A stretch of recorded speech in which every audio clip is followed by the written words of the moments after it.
Ton actually could be an option that EVOS Glory can pick for themselves. You know, they already have a lot of physical damage right now. They need magical, and from the looks of it, with the Valentina and Lilia ban, they might want to put the Angela in mid. So the Tan could provide the magical damage that they need in their composition right now. Let's see if RRQ read it out. They've already read one magic damage dealer, Harith out. Will they go for the Natan as well and then force a physical damage marksman duel in the gold lane? I mean, that is possible, right? Yesterday, Clockun did pick up the Angela in the mid lane. So with the carry being taken out by RRQ, no mage? Right, I mean, that's why the Natan does make sense. First pick, though, is going to be the Brody, so not that. Will RRQ go for it, though? Especially in that matchup against the Brody. I feel like it's not the worst of matchups, but it is pretty tough against any kind of Brody that does know how to extend or push his advantage in the laning phase. With the Mathilda, though, maybe they're willing to take that risk. Bruno and Vexana is still open up until this point. Do you think that RRQ may want to pick it up for themselves?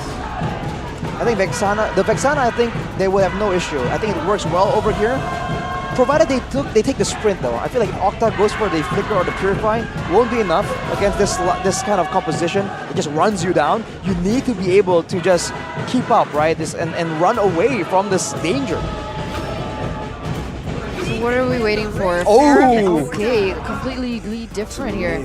Paramis and Bruno is their choice in for RRQ. And now we're going to take a look at the last pick coming in from EVOS. Drumroll. Drum roll. They need either a roam or a mage. It really depends where the Angela is going. If they go for roam, they want to go for something like a Minotaur here up against this dive. Is Ruby still? No, Ruby's banned. Yeah. Minotaur or Vexana? Oh, Tigreal. Okay, so it's going to be a mid lane Angela. Yeah, as predicted. They're going for the Tigreal to try and punish the clumping composition of RRQ, trying to get full benefit out of that Netherrealm. It checks out logically. If that happens, you know, big implosion into a Furious Dive, it could be catastrophic for RRQ. That's a big if, though. But again, no magic damage, save for Angela from the side of EVOS Glory. It feels a little one-dimensional in terms of damage source. I think RRQ will be able to deal with it very quickly. And I do believe that's a big disadvantage from EVOS. Yeah, it is, man. We'll see how they're able to utilize this composition, though, because yesterday, if I'm not mistaken, Clockun went for Holy Crystal on this Angela. So there's a bit of magic damage there, and that's what they are relying on now. For RRQ, a more balanced composition, though, for damage. And even when it comes down to this team fighting with that Paramis, they're a tanky lineup.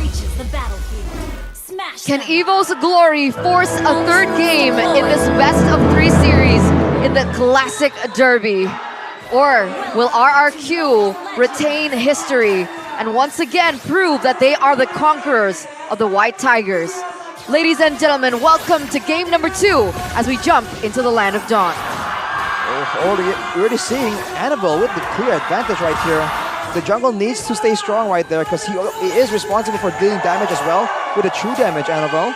But look at the battle spells, man. Knowing the win condition, the fact that they're going to be clumping together and potentially comboed 3 Purifies on the side of RRQ because they do have the Mathilda for the repositioning. Exactly. It all kind of works out. That is so difficult to catch. EVOS, they're banking on that fact. So it's already bad enough that they have the Mathilda, but now they have the Purify to boot. So that's double the layer of protection, not to mention the photo later on. All right. Already Dream's trying to get aggressive plays around. Octo on the Paramis, we haven't seen it as often. One of Will's at all, actually. At all. So we'll have to see. Can he make the right plays in the right time? Now, Clockun flickers out to safety, able to get out. Right, let's take a look at the emblems though. Agility for Fluffy. It's actually the same setup that he uses on the Paquito earlier. He wants to be around the map. Look at Brusco.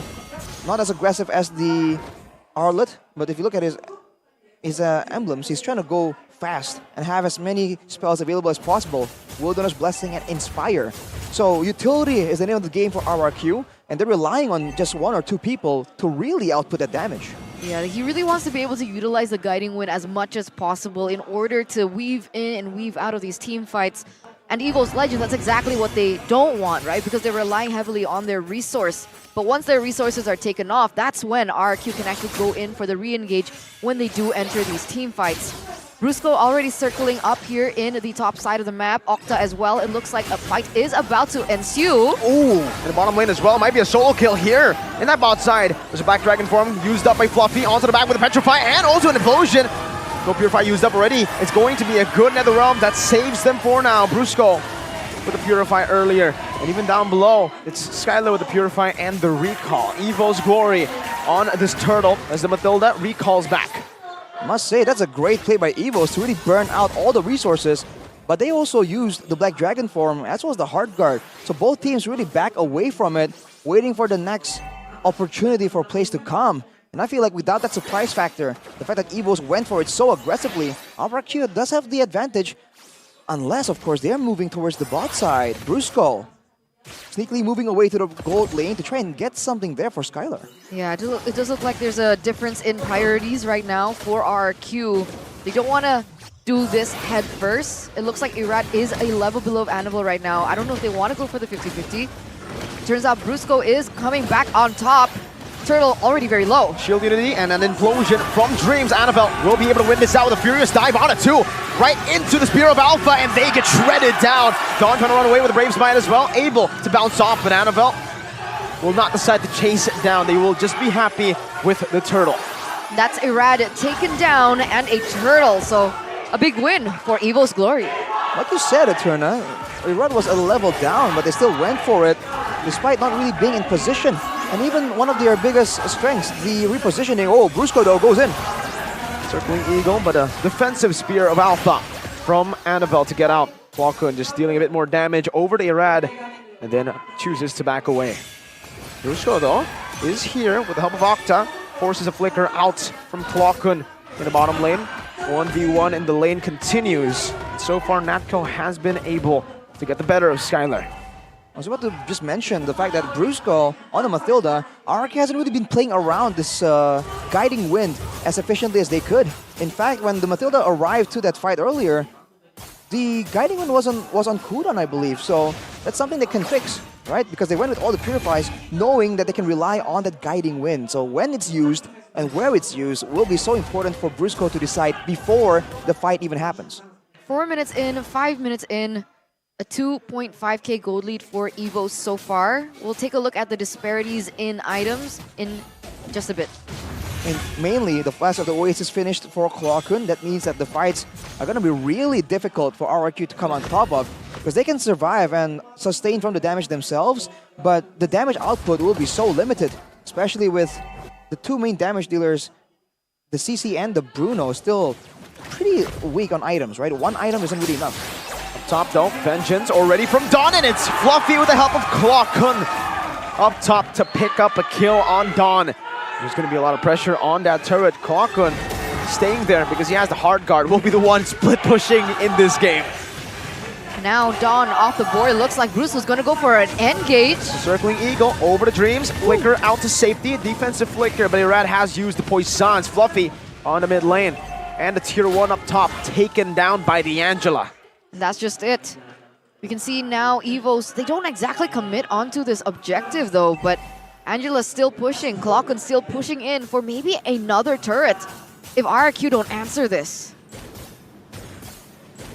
Just dancing around for now, as the Angela hasn't really been able to touch that turret too much yet, fortunately for RRQ, but they're going to be forced to make a move soon. And their engage, once again, is either a circling Eagle or a Shield Unity. Both very telegraphed, very obvious, and very punishable by the Tigreal. Octa does have the Necklace of Durance, so the fights are going to be a bit more even, but the Black Dragon form gets popped. Again, Natco a bit off position. A Purify, but it's going to be late! Natco utilizing that position to actually punish an overextending Brusco. Fluffy jumping in, Petrify, Furious Dive. Octa forced to Purify out of that with the Shadow Stampede. Annabelle, Spear of Alpha to disengage. And EVOS have a 5k gold lead over RRQ.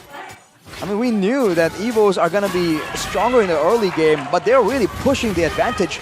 And RRQ, despite having the tools to survive, they're not really getting forced into team fights. They're getting forced into weird skirmishes by the weird macro pressure that the Angela brings to the table. So now, instead of having great solutions for big combos, they're just losing it out because they can't save individual members in time. And the problem is, even if they wanted to send some resources up towards the top side to deal with the Angela, then they would have a bigger disadvantage when it comes down to the Lord fight, Turtle fight. And with the mid side already taken down, the mid side turret, this means that EVOS have even more room and leeway to roam around the map, rotate, and create even more pressure on all 3 lanes of the map. Looking at damage dealt though, Octa is actually all the way on top. Even higher than Fluffy and everyone else. And that's with a rush to the Necklace of Doings. So with a few more items, he's actually going to be dealing very significant damage. But that's if RRQ can last long enough from the onslaught. Like 6.5k gold behind at 8 minutes. That's quite significant. It's not the greatest position at all, nor situation at all to be in if you were RRQ. But in the late stage of the game, is there a mid power spike we're looking for from RRQ? Is there some hope and saving grace for them? I think for sure in the late game, they will have an advantage. On top of the fact that the Faramis does have the passive, they'll have more ways to really stay in a fight, and the DPS from the side of EVOS is a bit lacking, right? It's more towards the burst side of things. Wow. Try to go for a pick on Clockun. You can hear the from the crowd too as Clockun gets out. He's recalling too. I like the taunts here from Clockun in game number 2.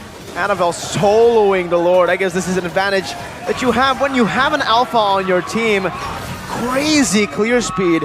2 levels ahead now of Irad. In the item department though, Irad has picked up the Antiquus, so it's going to be a lot tankier. Items are just what they need, man. RRQ, I think going for a trade there was the right call. Unfortunately, unable to get the Angela. I feel like they should really try and get gold when they can by farming. Because if you look at EVOS, they're splitting up quite a bit in order to really deny that farm. Natko winning nature. Now, with the torn apart memory, flickering out the safety. Brusco is very low. Natko has to have the hard guard, but Dreams gets taken down. Now it's Natko who's trying to run away, but also kiting them in the process. Skylar sliding tackle, Annabelle zoning them from this turret. EVOS have lost their roamer, but they are able to get a tier 2 turret off of that play. 8k gold lead. 8k gold lead for the White Tigers now in the 10th minute of the game. It looks like they're starting to look for more in the mid lane, looking for more pressure. Do they get the turret? The Lord is still marching on the top side. RRQ, can they try to deny the inhibitor takes coming in from EVOS Glory? I think they can. For EVOS, they do have that advantage. Having a Brody means that it's very easy for you to really do some damage with a limited window of time against turrets. But for RRQ, it's the first Lord. They do have decent damage, and they can deny a big dive with the Netherrealm. It hasn't been really working for RRQ out in the open, but under a base turret, that Netherrealm will, I think, be enough to really buy a lot of time and force EVOS to take needless damage from the turrets. That is what they're relying on right here to really defend. As you can see, they can't really leave the base. They can't. The game fact here by GoPay, Baxia became one of RRQ's winning heroes in MPL ID Season 12 with an 81.82% win rate from 11 picks, even securing a 3-win streak in week number 1. However, in MPL ID Season 13, RRQ's Baxia has a 50% win rate from 4 picks. What's going on the stage? I have no idea. Well, yeah, the crowd's getting hyped for something. what are they getting hyped over? I'm curious. I think they're just yelling at each other right now. Are they taunting each other? I think they are taunting each other. Their Indonesian counterparts are egging them on, like, yeah, go on, keep going, keep going. Or maybe. Octa, Stampede, EVOS Glory with an attempt, but it will only remain an attempt. EVOS for sure is feeling the clock tick, man. In these moments, without the Lord, without anything to really pull RRQ out, they're stuck really trying to find ways to punish. Because again, in the late game, I feel like they have things to be concerned about as well. As Skyla picks up the Malefic Roar, already at a 3-item power spike. So not the endless battle we saw earlier. It's going to be the Malefic Roar to try and go against all these beefy fighters. They're playing it so patiently now. They're waiting for 12 minute as well. They want to get an enhanced Lord. They want to crack the space open. feel like they need to, right? It's not that just they want to. And with the macro pressure already doing its job, RRQ, this is a strategy, if you can call it that we've seen a lot in the previous seasons. When you have a Paramis, you just stay in the base. And even if you lose the Lord, eventually, right, the fact that you can deny a full-on dive will allow you to catch up. But when they are 10k, almost 11, it might be 11 by the time EVOS makes the push, 10k gold behind used to be the threshold of gold where it doesn't even matter if you make a small mistake, right? The goal difference can cover for it. So we'll see if EVOS can make that happen, because remember, the Waves and the Lord was changed to be a bit better at really cracking open a base. And it's a little bit harder for teams that are on the losing end, quote unquote, to go for a comeback. And with a 10k gold difference, it's looking quite bleak in for RRQ. What do they do? Well, for everybody back at home, they can go and put in the promo code right now. GoPay Gamers on the GoPay app. I think a big issue right now for RRQ as well is that the only real frontline is going to be Irad. Dawn on the CC is still relatively squishy, and now EVOS makes their move. Mid lane going to be dealt with, but they concede the top lane base turret. Octa getting shot once. And that's the amount of damage that Nako has within his arsenal right now. They have a lot of sustain still, though. Circling Ego over to Nako. Only going to get chunked, and the Turn of Our Memory as well. Oh, the burst G! My goodness! Brusco just disappeared. Dreams, though. Flicker Implosion, not connecting Spear of Alpha. Bringing Irad all the way back to the team, but the team is going to go to the other side where Irad is going to be soloed completely by Annabelle. Octa, Purify, Turn to the Fan in the back. The base is open, down. Brusco is down as well. No more help. Skylar with a Purify, Nako over to Nature, but now in the back, gets in with a Torn Apart Memory, gets the final kill over to Octa, and they equalize the series. The EVOS fams roar in the building. It will not be a clean sweep. Not today, say the White Tigers. They have successfully forced a game number 3 in the first El Clasico, or the Classic Derby of MPL ID Season 13. And it was a stop. A 10k plus gold lead for EVOS.